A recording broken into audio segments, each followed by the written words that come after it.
नमस्कार दोस्तों, मैं अखिलेश कुमार आप सबों का स्वागत करता हूं आपके अपने यूट्यूब चैनल स्टडी 98 पे। आज मैं चर्चा करने वाला हूं कि वर्ल्ड प्रोडक्शन परसेंटेज जो है उसमें इंडिया का क्या रैंक है और चाइना का क्या रैंक है और अदर कंट्री का क्या है। तो अभी फ़िलहाल शीर्ष पे तो चाइना है, जिसमें कि उसका 28.8% भागीदारी है।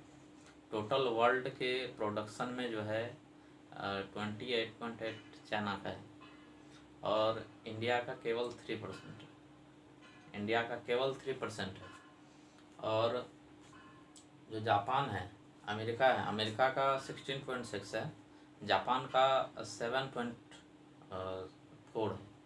जापान का 7.4 है और जो जर्मनी है उसका लगभग 6%। दक्षिण कोरिया का 3.4 है। दक्षिण कोरिया का 3.4 है। तो इस तरह से कहा जाए तो अभी सबसे शीर्ष पर चाइना है। और इसका वजह भी एक मुख्य वजह ये है कि एक डेंग जाओपिंग नाम का एक नेता थे, जो 1970 के दशक में एक सियांग नामक एक शहर है जो चाइना में है, वहाँ जो है वर्ल्ड प्रोडक्शन हब जो है वहाँ बनाया। मतलब कंपनी का सबसे बड़ा हब बनाने का, एक तरह से समझिए कंपनी का हब, जहाँ ढेर सारा कंपनी जो है अपना स्थापित कर सके अपने इंडस्ट्री को। तो इस तरह से जो है वहाँ ये डोंग जंपिंग जो है सभी को प्राथमिकता दिया और इस तरह से सभी कंपनियाँ वहाँ जो है अलग अलग टाइप की कंपनियाँ आकर के बसे और इस तरह से प्रोडक्शन में अच्छा योगदान रहा उनका। समय पे वैसे वहाँ जो है हर चीज़ का सुविधा है। हमारे यहाँ सबसे बड़ी कमी है ना क्या कि सिस्टम की कमी है, लेकिन वहाँ ये चीज़ नहीं होता। वहाँ सिस्टम इतना ज़्यादा मजबूत है। अगर ऐसा मान लें कि हमारे यहाँ लेबर को अगर बोला जाए कि तुम 8 बजे आओ, यहाँ 10 बजे से काम पर आएँ, लेकिन वहाँ होता है कि 8 बजे आने कहा तो 8 बजे वो आएगा ही, पक्का आएगा 8 बजे और 5 बजे आएगा। तो इस तरह का वहाँ बिहेव है, सब लेबर का अच्छा बिहेव है, इस तरह से सब कुछ। हमारे यहाँ इस तरह की बात नहीं है। तो और ढेर सारे फैक्ट हैं इनके पीछे, जो कि यहाँ कंपनियाँ पीछे रह जाती हैं। तो इसमें सरकार की भी भूमिका होती है, जिसमें कि मतलब कम से कम इनपुट पे ज़्यादा से ज़्यादा आउटपुट प्राप्त करने का जरिया नहीं रहता है। और वो सब का एक मुख्य थीम यही होता है कि कम से कम मिनिमम इनपुट पे ज़्यादा से ज़्यादा जो है मैक्सिमम आउटपुट प्राप्त करें। और यहाँ की सरकार इस पर बिल्कुल भी ध्यान नहीं देती है। यहाँ केवल है कि कंपनी आई, उस पर टैक्स बांध दो, कंपनी कमाए और हमको रुपया देते रहे। मतलब इसमें ग्रो करने का जो सिस्टम होता है उस पर कोई वर्क नहीं किया जाता।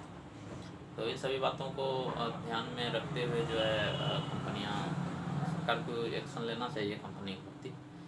तो और आगे मैं क्या कहूँ, आगे तो बहुत ढेर सारी बातें करने को है। कि जैसे और एक बात बता दूँ कि अभी जो बाहर से जो कंपनियां भारत में आना नहीं चाहती हैं, इसका मुख्य वजह क्या है कि अगर कोई कंपनी यहाँ आती भी है, उसे प्राथमिकता तो नहीं दिया जाता है बहुत ज़्यादा कंपनी को। अगर कोई कंपनी यहाँ आती भी है तो उसका सबसे बड़ा मोटो रहता है कि कोई भी कंपनी का लाभ हो, सिस्टमेटिक ढंग से कंपनी चले। लेकिन यहाँ आने के बाद क्या होता है कि बहुत ज़्यादा लाभ का उम्मीद नहीं रह जाता है, जिसके कारण क्या होता है कि यहाँ के वर्करों को बहुत कम पैसे में खटाया जाता है और वर्कर का भी अपना जो है परिवार नहीं चल पाता है, इतना कम रुपया देते हैं वो लोग। तो इस पर सरकार का कहीं ना कहीं ढिलाई है, उस पर कुछ कदम उठाना चाहिए ताकि सभी का यहाँ जन कल्याण हो सके।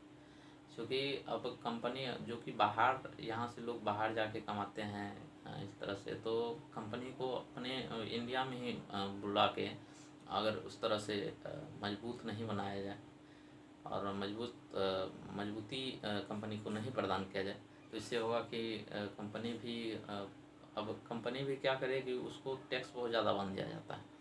तो अपने दम पे वो जितना हो पाता है वो करती है, लेकिन सरकार का अगर सपोर्ट रहे तो बहुत ज़्यादा जो है कर पाएंगे। तो इस पर सरकार को भी ये कदम उठाना चाहिए।